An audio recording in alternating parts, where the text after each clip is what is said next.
आप देख रहे हैं नेट्रिक न्यूज, साहस सच कहने का। नमस्कार, नेट्रिक न्यूज में आप सभी का स्वागत है। मैं हूं आपके साथ सपना दुबे।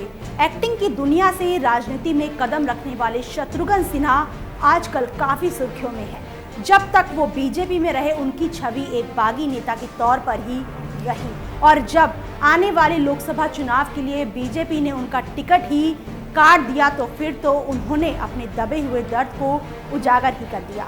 दरअसल टिकट कटते ही सिन्हा ने अपने दुख में कहा है कि जिस तरह पार्टी ने मुझे सालों प्रताड़ित किया, जुल्मों सितम का मैं शिकार रहा, जिस तरह मैंने इसका सामना किया, ये उन्हें सराहनीय और प्रशंसनीय लगा, इसलिए उनका आभार प्रकट करता हूँ। वो देश के चहेते नेता हैं, नेहरू गांधी परिवार का बहुत बड़ा प्रशंसक रहा हूँ, उन्हें नेशन बिल्डर मानता हूँ। मैंने सरकार की खराब नीतियों की आलोचना की, इसलिए मुझे प्रताड़ित किया गया। ये तो था सिन्हा के टिकट कटने का दर्द और गुस्सा, लेकिन एक और शख्स हैं जिसने बीजेपी के खिलाफ अपने गुस्से को जाहिर किया, और वो है शत्रुघ्न सिन्हा की बेटी और बॉलीवुड एक्टर सोनाक्षी सिन्हा। सोनाक्षी पिता के बीजेपी छोड़ने पर शुक्रवार को उनके समर्थन में बोल पड़ी। उन्होंने कहा कि उन्हें ये बहुत पहले ही कर लेना चाहिए था। सोनाक्षी सिन्हा ने एक अवार्ड शो के दौरान पूछे गए सवाल के जवाब में शत्रुघ्न सिन्हा का जिक्र करते हुए कहा कि मुझे लगता है कि उन्हें बहुत पहले ऐसा करना चाहिए था।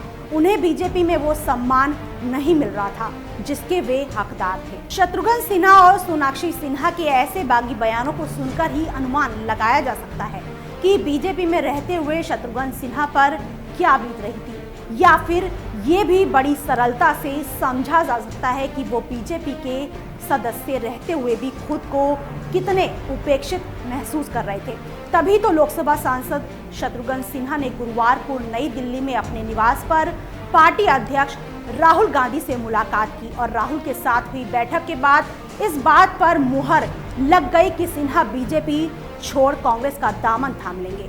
राहुल गांधी से मुलाकात के तुरंत बाद सिन्हा ने घोषणा की थी कि वो कांग्रेस में शामिल होंगे। अपने दर्द पर जैसे सिन्हा मलहम लगा रहे हो या फिर बीजेपी को चिढ़ाने की कोशिश कर रहे हैं। उन्होंने अपने बयान में ये भी कहा था कि जल्द ही कांग्रेस में शामिल होने के बाद आपको नवरात्रि के दौरान एक सकारात्मक खबर देंगे, मैं अब कांग्रेस में शामिल हो जाऊंगा। पटना साहिब लोकसभा सीट से 2 बार के बीजेपी सांसद शत्रुघ्न सिन्हा पिछले कुछ सालों से नरेंद्र मोदी सरकार की आलोचना में अपनी आवाज बुलंद करते रहे हैं।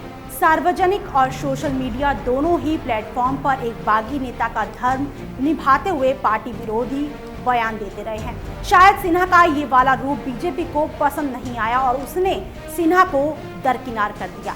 इसे सिन्हा के बागी तेवर का फल कह सकते हैं कि आगामी लोकसभा चुनावों के लिए बीजेपी ने उन पर अविश्वास दिखाते हुए टिकट ही नहीं दिया, और पटना साहिब लोकसभा क्षेत्र से शत्रुघ्न की जगह केंद्रीय मंत्री रविशंकर प्रसाद को मैदान में उतारने का फैसला लिया। बीते बुधवार को भी शत्रुघ्न सिन्हा ने अपने बीजेपी के खिलाफ अपनी भड़ास निकाली और बीजेपी दिग्गज नेता लाल कृष्ण आडवाणी के प्रकरण पर भी बोल पड़े। आडवाणी के निर्वाचन क्षेत्र गांधीनगर से मैदान में नहीं उतरने पर सिन्हा ने इसके लिए भी बीजेपी की आलोचना की थी। आपको बता दें कि लाल कृष्ण आडवाणी की जगह बीजेपी प्रमुख अमित शाह गांधीनगर से लोकसभा चुनाव में पहली बार चुनावी मैदान में उतर रहे हैं। जानकारी दे दें कि बिहार में बीजेपी जेडीयू और लोक जनशक्ति पार्टी के साथ गठबंधन में लोकसभा चुनाव लड़ रही है। दूसरी ओर कांग्रेस राज्य में राष्ट्रीय जनता दल के साथ मिलकर चुनाव लड़ने की योजना में है। देखना ये होगा कि लोकसभा चुनाव में बिहार किस गठबंधन का साथ देता है, और इससे भी बड़ा सवाल ये है कि बीजेपी को छोड़ने और कांग्रेस में शामिल होने के बाद क्या शत्रुघ्न सिन्हा को वो इज्जत मिल पाएगी जिसकी वो इच्छा रखते हैं। फिलहाल के लिए इतना ही। बाकी देश और दुनिया की बड़ी खबरों के लिए देखते रहिए हमारे चैनल नेट्रिक न्यूज को। खबरों की ताज़ा अपडेट के लिए हमारे चैनल नेट्रिक न्यूज को सब्सक्राइब करना ना भूलें। हमारे साथ जुड़े रहने के लिए हमारे YouTube चैनल को सब्सक्राइब करें, साथ ही बेल आइकन को दबाएं। नेट्रिक न्यूज की खबरें सबसे पहले देखने के लिए।